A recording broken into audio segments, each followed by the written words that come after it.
It's 50,000 BC, somewhere in what will eventually become the Middle East. Two people are sitting close together at the edge of a fire. Not because the fire requires two people. Not because there's a practical reason they need to be exactly that close. Just because. One of them keeps finding small reasons to stay near the other. The other keeps noticing. Nobody has a word for what this is. Yet. There is no poetry. There is no Valentine's Day. There is no playlist carefully assembled to communicate something the sender is too nervous to say out loud. There is just this. Two people. A fire. And something pulling them toward each other that neither of them could explain, and both of them would recognize instantly if they felt it today. Here's the thing nobody tells you about love. We treat it like a modern invention, like it's something that arrived with romance novels and candlelit dinners, and the invention of the word soulmate. We talk about ancient humans as though they were purely survival machines, brutish and practical, focused entirely on calories and predators and not dying before 40. And then we feel slightly embarrassed that something as soft and inconvenient as love exists inside us at all, like it's a glitch in an otherwise efficient system. But what if love isn't a glitch? What if it's one of the oldest pieces of software our species runs? What if the feeling you've had, the one that makes you check your phone too many times or lose sleep or do something completely irrational for another person? What if that feeling has been running continuously in human beings for longer than we have had language to describe it? Because here's what the science actually suggests. Love, or something functionally identical to it, may predate civilization, agriculture, art, and possibly even our species entirely. And the evidence for this is genuinely extraordinary. Let's start with the biology, because before we can talk about when humans first fell in love, we need to talk about what love actually is underneath all the poetry. And the answer is a very specific cocktail of neurochemicals that does very specific things to a very old part of your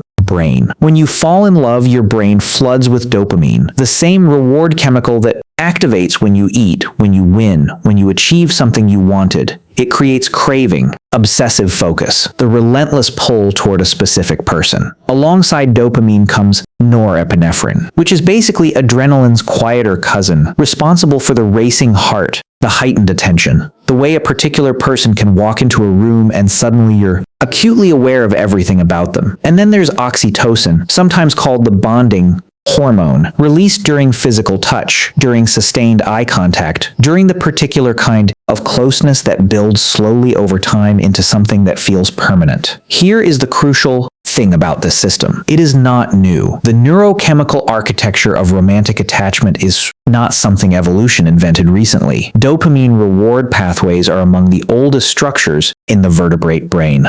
Oxytocin, or its molecular equivalent, exists in virtually every social mammal on Earth. The basic biological infrastructure for pair bonding, for preferring one specific individual above others, for feeling something close to distress when that individual is absent. That infrastructure has been running in mammalian brains for somewhere between 50 and 100 million years. Love, at the neurochemical level, is not a human invention. We inherited it from something that lived before us. We just gave it a name and wrote songs about it. Now here's where it gets genuinely interesting and a little uncomfortable. Because if the biology is that old, the question becomes not when did humans invent love, but when did we first become capable of experiencing it in the full, complex, layered way that we recognize today. And for that, you need to look at the brain. Specifically at something called the default mode network, a constellation of brain regions that activates when you're not focused on an immediate task, when you're daydreaming, when you're imagining the future,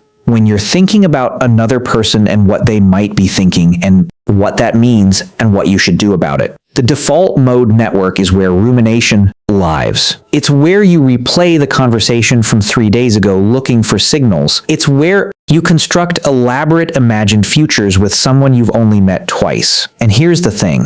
The default mode network, as best we can tell from fossil evidence of brain structure, was fully developed in Homo sapiens by at least 100,000 years ago. Which means that 100,000 years ago, there were human beings lying awake at night thinking about someone, not hunting strategies, not food storage, someone specific. The capacity for the specific, particular, obsessive, emotionally complex experience of falling in love has been with us for at least 100,000 years, maybe longer. But here's the question nobody wants to sit with for too long. What does ancient love actually look like in the archaeological record?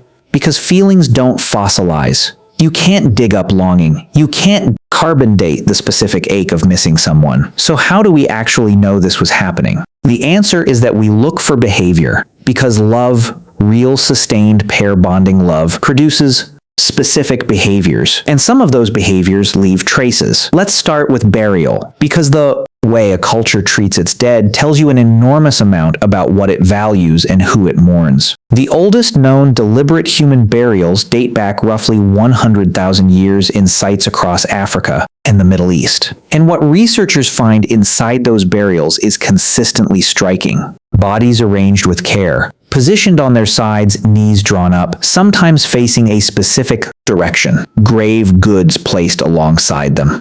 Ochre, the red pigment used for body decoration, dusted over the remains. Shells and beads that had no practical purpose but obvious symbolic weight. In several sites, flowers. The chemical signatures of flowers placed deliberately in a grave 60,000 years ago in Shanidar Cave in Iraq. A Neanderthal burial site that rearranged everything researchers thought they knew about who was capable of grief. Now, burial with care and grave goods doesn't prove romantic love. People bury their parents. They bury their children. They bury their leaders. But then you find the paired burials, and those are harder to explain away. At a site in Valdaro in northern Italy, dating to roughly 6,000 years ago, archaeologists uncovered two skeletons face to face, arms wrapped around each other, legs intertwined. The Romeo and Juliet burial, as it became known in the press, though that name was probably doing a lot of romanticizing of what might have been a double sacrifice or simultaneous death from illness.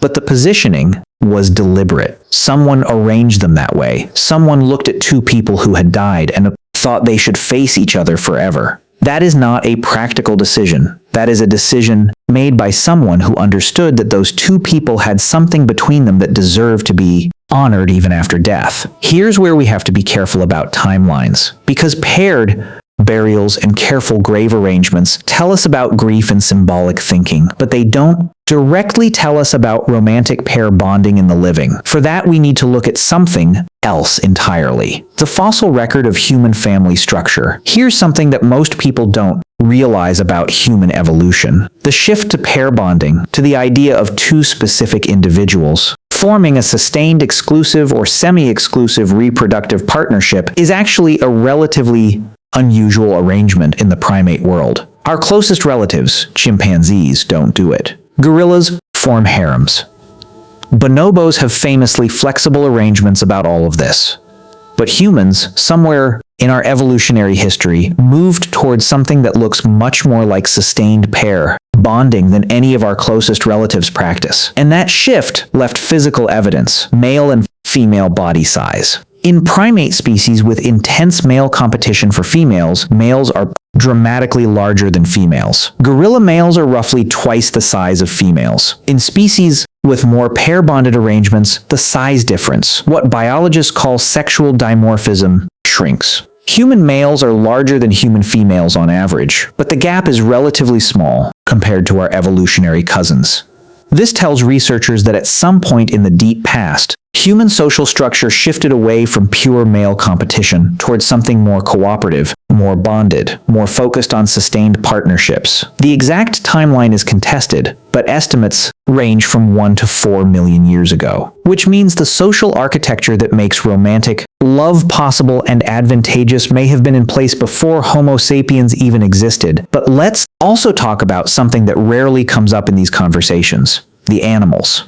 Because if you want to understand what ancient human pair bonding might have looked like before we have any written record or archaeological evidence, you can look at what pair bonding looks like in other species right now. And what you find is striking. Prairie voles are the most studied example. They form lifelong monogamous pair bonds in a way that is almost eerie in its similarity to human romantic attachment. When separated from their partner, prairie voles show measurable signs of what can only be described as distress. They stop eating.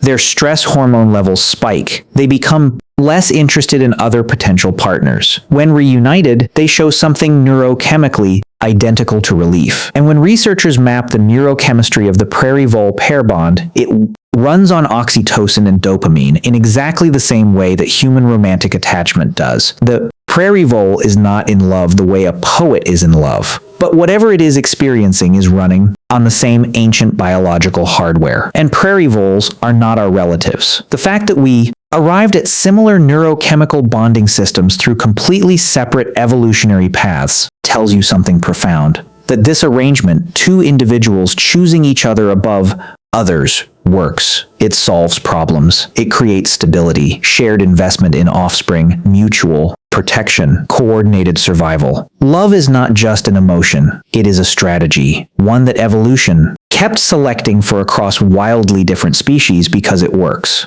And here is the counterintuitive twist that reframes everything we've covered. For most of human evolutionary history, love was probably not primarily about the lover. It was about the child. The human infant is the most helpless creature on Earth relative to its eventual adult capabilities. A human baby requires years of intensive care before it can do anything useful for its own survival. A foal is running within hours. A human toddler is still falling over furniture at 2 years old. This extended dependence is a consequence of our enormous brains, which require so much developmental time that human children are essentially born premature compared to other primates. And this created a survival crisis for our ancestors. A single parent caring for a helpless infant in a dangerous environment was at a massive disadvantage. Two invested parents was a fundamentally different equation. The pair bond, the sustained emotional attachment between two adults that persists beyond a single mating event, that keeps both parties invested in the survival of a child, for years may have been selected for primarily because it kept human infants alive long enough to become human adults. Love in this framing didn't start as a story between two people. It started as infrastructure for a third. The two people staring at each other across a fire weren't just pulled together by attraction. They were being pulled together by millions of years of evolution that had figured out that children survive better when the people who made them stay. This reframes the question in a way that is simultaneously more scientific and more romantic than the conventional version.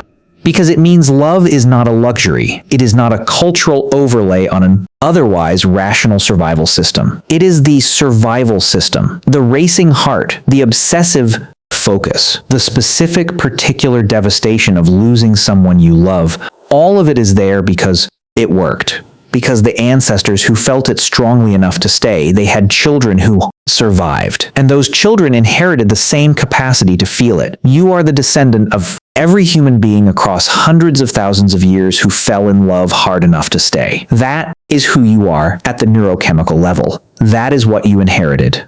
Now here's the part of this story that most people have never heard, and it may be the closest thing we have to a direct window into ancient human romantic experience. In 2019, researchers studying ancient DNA extracted from burial sites across Europe began noticing something in the genetic data. Pairs of individuals buried together, or buried in close proximity across multiple generations of the same community, showed patterns of genetic relatedness that suggested they were nuclear family units. Mother, father, children buried near each other across time. This was not just a community burial ground. This was people choosing to be near specific people even in death. People who had lived together, reproduced together, and apparently mattered to each other enough that the community around them preserved that connection in how they were laid to rest. Genetic archaeology is giving us something extraordinary. Not just the bones of ancient people, but the faint outline of their relationships. And what it shows across site after site is people who chose each other, people who stayed, people who, in whatever way was available to them, made their bond visible enough that it survived 5,000 years in the ground for us to find.